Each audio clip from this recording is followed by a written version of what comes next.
Էլեկտրական ցանցերը Սամվել Կարապետյանի ձեռքից իշխանությունը խլեց եւ այդ ամենը տեղի ունեցավ հայկական պատվիրակության Թուրքիա այցից հետո։ Ձեր կարծիքով իշխանությունը հեծը խլեց, որ ինչ անի։ Հեծը խլեցին, որոշ ժամանակ հետո Ադրբեջանից կբերեն մի հատ ղեկավար, կտնեն հեծի վրա ու կսեն աշխատի։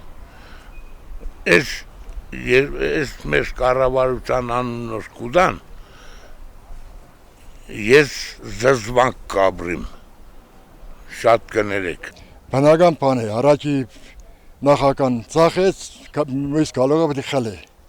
Ես կարնի ծախի մի ուրիշիմ։ Դիք բնական է։ Իրանց ատորը պաշտպանել եմ, բանը մտենին, բայց չգիտեն ինչ են ուր